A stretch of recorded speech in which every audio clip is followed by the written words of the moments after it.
Russian undersea naval activity in the North Atlantic has reached new levels, and NATO is worried that the undersea cables connecting North America and Europe and the rest of the world are being targeted. We are now seeing Russian underwater activity in the vicinity of undersea cables that I don't believe we have ever seen. U.S. Navy Rear Admiral Andrew Lennon, commander of NATO's submarine forces, told The Washington Post.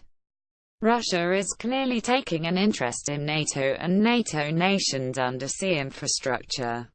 Moscow's subs appear to be interested in the privately owned lines that stretch across the seabed, carrying insulated fiber optic cables. The cables are strewn across the world's oceans and seas, carrying 95% of communications and over $10 trillion in daily transactions. Blocking the flow of information through them could scramble the internet, while tapping into them could give eavesdroppers a valuable picture of the data flowing within. The cables are fragile and have been damaged in the past by ships' anchors, though usually in areas where repairs are relatively easy. Air Chief Marshal Stuart Peach, the UK's defence chief, has also sounded alarm about Russia's apparent focus on the undersea cables. There is a new risk to our way of life, which is the vulnerability of the cables that crisscross the seabeds, he said earlier this month. Lennon's and Peach's warnings are only the latest about Russian undersea activity in the vicinity of important underwater infrastructure. Typhoon-class submarine at sea. The New York Times reported in late 2015 that increased Russian naval activity near the lines led U.S. military officials to fear Moscow planned to attack the cables in the event of conflict. U.S. officials said they had seen elevated Russian operations along the cable's routes in the North Sea and Northeast Asia and even along U.S. shores. Many undersea cables are in familiar places, but others, commissioned by the U.S. for military purposes, are in secret locations. U.S. officials said in 2015 that increased Russia undersea activity could have been efforts to locate those cables. There was no sign at the time that any cables had been cut, and Lennon declined to tell the Post if the defense bloc believed Russia has touched any of the undersea lines. But elevated Russian undersea activity comes as NATO members and other countries in Europe grow more concerned about what they see as assertive Russian activity on the ground, in the air, and at sea around the continent. Russian planes have had numerous near misses with their NATO counterparts over the Baltics in recent months, and Russia's massive Zapad 2017 military exercises in Russia and Belarus during September had NATO on edge. A force multiplier. Moscow has also pursued naval expansion, with a focus on undersea capabilities. A modernization program announced in 2011 directed more money towards submarines, producing quieter, more lethal designs. Moscow has brought online or overhauled 13 subs since 2014, according to the Post. Among them was the Krasnodar, which Russian officials boasted could avoid the West's most sophisticated radars. US and NATO ships tracked the Krasnodar intently this summer, as it traveled from Russia to the Black Sea, stopping along the way to fire missiles into Syria. More advanced subs are reportedly in production. Subs are seen by Moscow as a force multiplier, as rivals would need to dedicate considerable resources to tracking just one submarine. Subs are also able to operate without being seen, to carry out retaliatory strikes, and to threaten resupply routes, allowing them to have an outsized impact.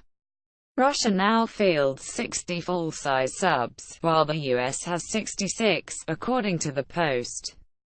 Adding to Russia's subsurface fleet are deep-sea research vessels, including a converted ballistic missile sub that can launch smaller submarines.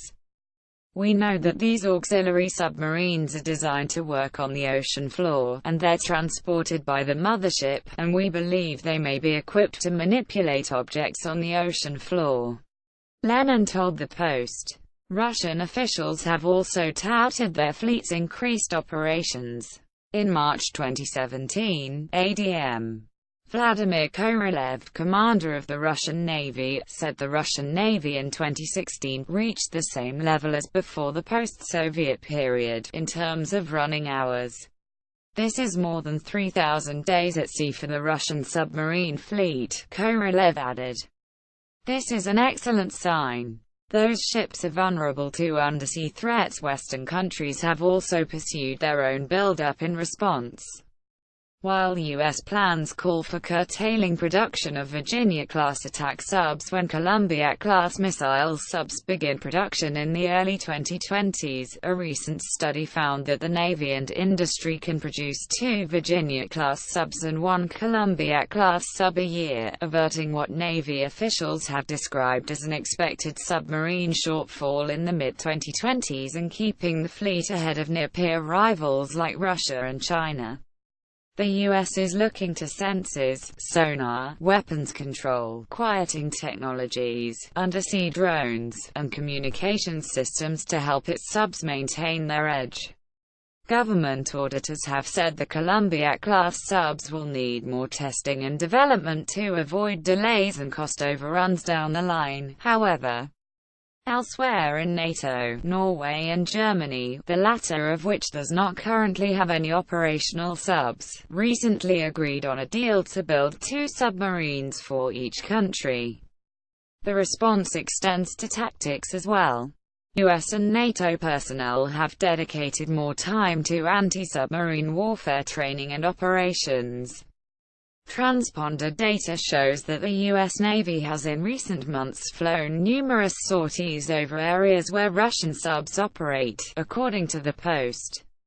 It is an indication of the changing dynamic in the world that a skill set, maybe we didn't spend a lot of time on in the last 15 years, is coming back. Captain Jim McCall, commander of the Air Wing on aircraft carrier USS George H.W. Bush, told The Wall Street Journal this fall.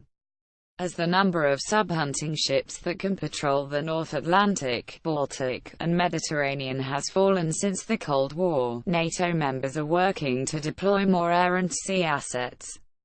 This summer, France, Germany, Greece, Italy, Spain, and Turkey signed a letter of intent to start development of new submarine-detecting aircraft.